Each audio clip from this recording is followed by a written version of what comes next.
संघांची निवड त्या ठिकाणी क्वालिफिकेशन राऊंड झाले होते आणि त्या क्वालिफिकेशन मधनं 16 संघ हे क्वालिफाय झाले आणि 16 संघ हे बाद झाले होते.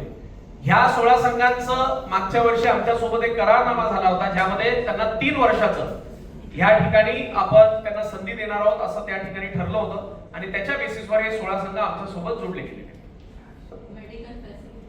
पूर्णपणे आपण पाहत असाल की झेन्झो सारखी एक मोठी मेडिकल एजन्सी जी आहे जे डॉक्टर्स आणि ॲम्ब्युलन्सेस प्रोव्हाइड करत असते अशा झेन्झोला आम्ही आमचा मेडिकल पार्टनर घेतलेला आहे आणि त्या ठिकाणी एकूण 40 लोकांची पूर्ण मेडिकल टीम त्यासोबत त्या ठिकाणी पूर्ण आयसीयूचा म्हणजे कार्डियक आयसीयूचा जो सेटअप असतो जशा हॉस्पिटलमध्ये आपला सेटअप असतो तसा सेटअप सुद्धा प्रो गोविंदाच्या ठिकाणी आम्ही करत असतो.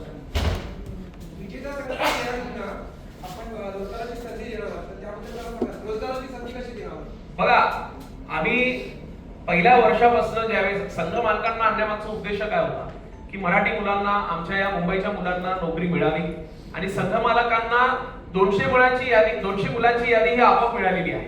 त्यामुळे ज्या ज्या तरुणांना नोकरीची आवश्यकता आहे त्या तरुणाने त्या संघ मालकाकडे विनंती करावी आणि ती विनंती निश्चितपणे आमचे संघ मालक हे पूर्ण करत असतात. म्हणजे एक उदाहरण सांगतो, म्हणजे आता आमच्याकडे नागपूर निंजाज आहे.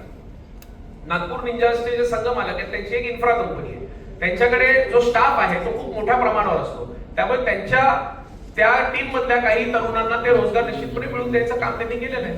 तशाच पद्धतीनं 16 संघाच्या संघ मालकाने जर अशा पद्धतीनं ही रोजगारची संधी उपलब्ध करून दिली तर निश्चितपणे अनेक गोविंदांना याचा फायदा होतो. नमस्कार सर, आपलं अभिनंदन की आपण मराठीमध्ये प्रेस कॉन्फरन्स घेत आहात आणि आपण उत्तेजन देत आहात की पारंपरिक कला आणि संस्कृती आहे आपल्या महाराष्ट्रात.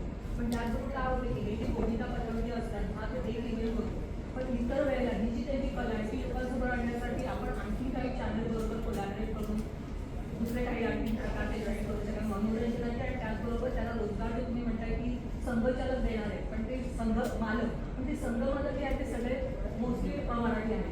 तर दुसरं काही आणखी आपण नाही, आपण जर पाहत असाल तर 8 संघ मालक हे मराठी आहेत आणि 8 संघ मालक जे आहेत ते अमराठी आहेत. त्यामुळे मराठी संघ मालक असणं किंवा अमराठी संघ मालक असणं हे महत्वाचा विषय नाहीये.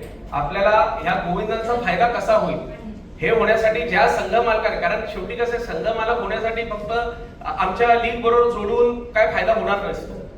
हे संघ मालक ह्या टीम मध्ये एवढे इन्व्हॉल्ड आहेत कारण त्यांना जो मेंटल सपोर्ट आणि मॉरल सपोर्ट लागतो ते सुद्धा देण्याचं काम हे संघ मालक करत असतात.